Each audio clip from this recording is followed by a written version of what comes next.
Josh with Waupaca Community Media. We're joined once again, Aaron Jensen, Save Waupaca, and Ron Sari from the Waupaca School District for our mostly weekly community update. Hello, guys. Hey, hello. Hey, Josh.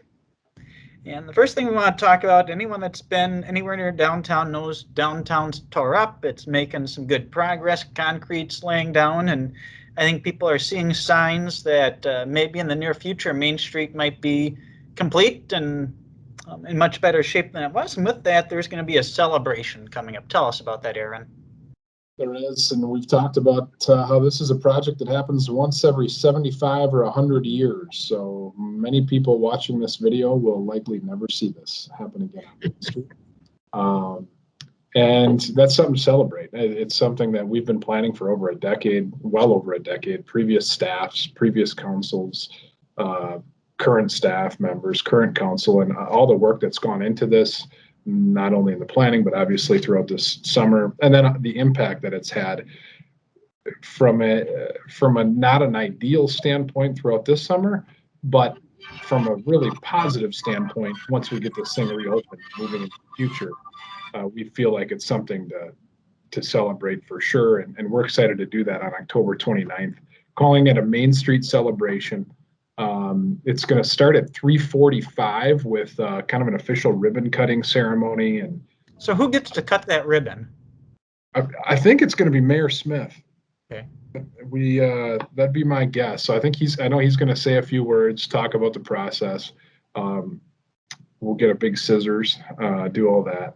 A couple other people will get up, talk about other aspects of it, probably hear from Justin Behrens. Some of the fundraising groups that help make some of those extra amenities possible. We'll briefly touch on that, and then we'll move into the kind of the festivities of the night. There's going to be a Halloween trick-or-treating event, so our kids here in Waupaca are going to be sugared up because we've got the Friday night thing, and then we've got traditional Halloween trick-or-treating on Sunday and those hours. So, you know, we're excited for it. The Park and Rec has had a Halloween thing for the last probably 5 years, and they're blending that into this Main Street celebration. They're also working with 26 different businesses on the Main Street or downtown area that are participating in this trick-or-treating event for the kids. There's going to be some events on the street for family entertainment. There's going to be some expanded premises of businesses, a couple of them that requested that from council last night, where they're going to move their business out into the street when it's closed and have maybe a little live entertainment. You can maybe sit out there and be able to have some food or a drink during that specified time. And then there's going to be a Touch a Truck event, which will be police officers, fire department. I think there's actually I know there's actually going to be a small plane that's trailered in from the airport, and kids can check that out, and some other things. So I think it'll be a great night. We're crossing our fingers for good weather. Right now, most of the activities end at 6 p.m., but the road, I believe we're going to reopen at 8 p.m. To allow for that expanded premise for some of those businesses to continue their entertainment and such out. And then the road will reopen at 8 p.m. The intersections at Badger Street and Main Street that intersection will still be open to allow for traffic flow.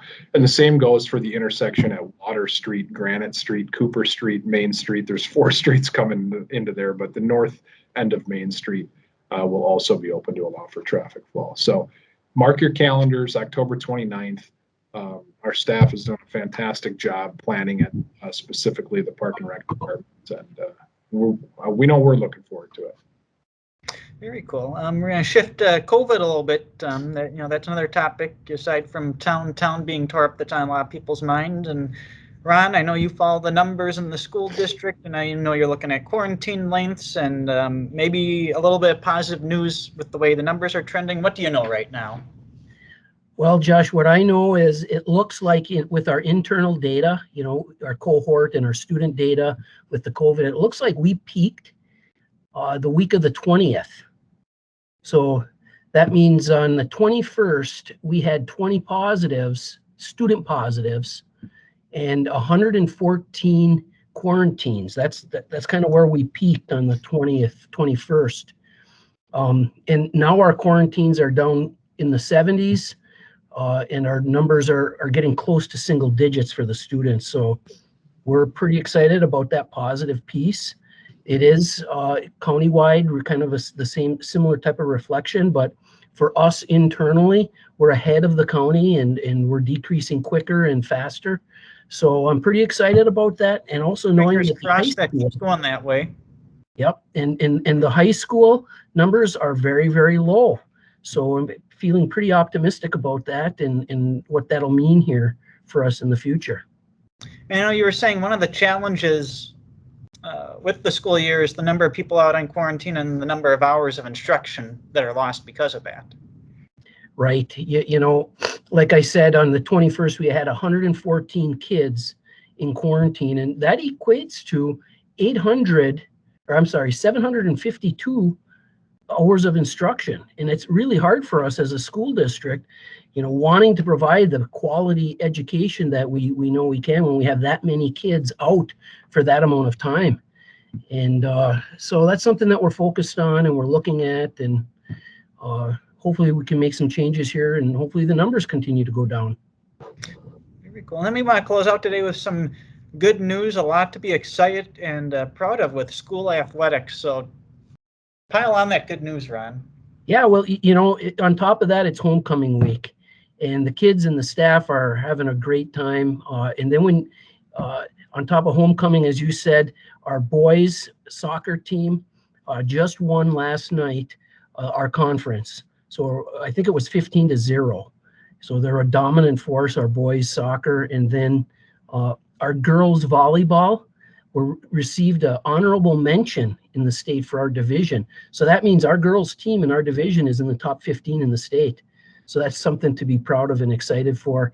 And then, I don't know if you heard about it, Josh, but last Friday night, our boys football team came back from a 14-0 deficit and kicked with seconds left, kicked a 42-yard field goal to win the game. And that was just exciting to hear. So we're happy about that. And of course, Friday is our homecoming football game. And we play Winneconne, so that'll be a good game for us. What time does that start at? At 7 o'clock. So it starts at 7 o'clock, and right now our boys football team is tied for first. So, as someone who was listening to that game on the radio, it was a super exciting ending. So good for them, and good for the soccer team and volleyball team and everyone else. That's a good fall season.